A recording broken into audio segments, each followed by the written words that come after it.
नागपूर महानगरपालिकेच्या सर्वपक्षीय नगरसेवकांनी शहरातील पाणी शुद्धीकरण आणि वितरण व्यवस्थेची पाहणी केली। शहरात पाण्याच्या प्रश्नावरून सातत्यानं होत असलेल्या आंदोलनांच्या पार्श्वभूमीवर हा दौरा आयोजित करण्यात आला होता। या दौऱ्यादरम्यान नगरसेवक आणि पदाधिकाऱ्यांनी संपूर्ण व्यवस्थेचा सविस्तर अभ्यास केला। नागपूर महानगरपालिका आणि पाण्याचा प्रश्न हे जणू एकमेकांचे पूरकच आहेत। मनपात सत्ता स्थापनेला जास्त काळ ओलांडलेला नाही, मात्र पाण्याचा मुद्दा सातत्यानं चर्चेत आहे। काही दिवसांपूर्वी काँग्रेस सदस्यांनी नागरिकांना दूषित पाणी पुरवठा होत असल्याचा आरोप केला होता। त्यानंतर पाणी पुरवठा विभागानं दिलेल्या स्पष्टीकरणानंतर सोमवारी सर्वपक्षीय नगरसेवकांचा एक दौरा आयोजित करण्यात आला। या दौऱ्यात शहरातील जलशुद्धीकरण आणि पाणी वितरण व्यवस्थेची सविस्तर माहिती देण्यात आली। सत्तापक्ष नेते नरेंद्र बोरकर यांनी दिलेल्या माहितीनुसार नव्या कार्यकारिणीत अनेक नवीन नगरसेवक आहेत, त्यामुळे सर्वांना मनपाच्या या महत्त्वाच्या व्यवस्थेची माहिती मिळावी यासाठी हा दौरा आयोजित करण्यात आला।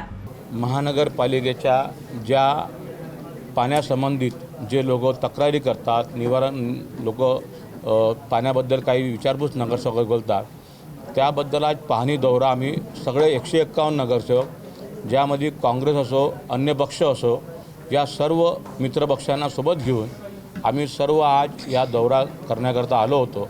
माननीय महापौर, उपमहापौर आणि आमची दिव्याताई धुर्डे यांच्या नेतृत्वात आम्ही सगळे इथं आलो होतो आणि सगळ्या नगरसेवकांना जे जे समस्या वाटते की ट्रिपिंग कसं होते, पाणी पावसाळ्यामध्ये पाणी भरपूर आल्यानंतरही पाणी काय येत नाही, याबद्दल सर्व अधिकाऱ्यांनी ती जानकारी दिली।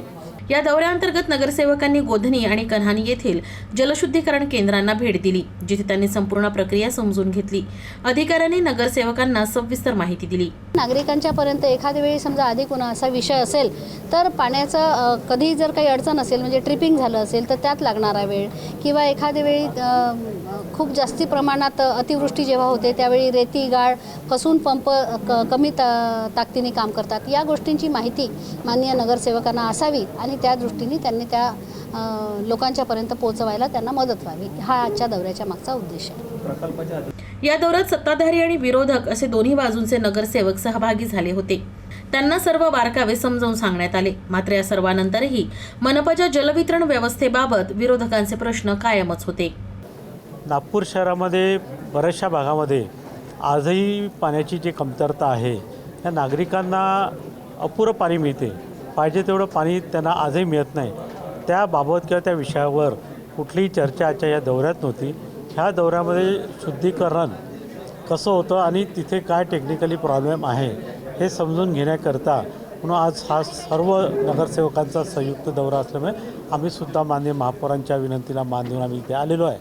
येथे काही टेक्निकली बाबींवर विचार करण्याची गरज आहे, कारण की बऱ्याचदा नागपूर शहरामध्ये ट्रिपिंगची कारणं सांगून ह्या पाण्याच्या टाक्यामध्ये पाणी येत नाही, शटडाऊनच्या जी कारणं आहे याचंसुद्धा काहीतरी त्यावर टेक्निकली मार्ग काढून त्याचं निराकरण करणं गरजेचं आहे।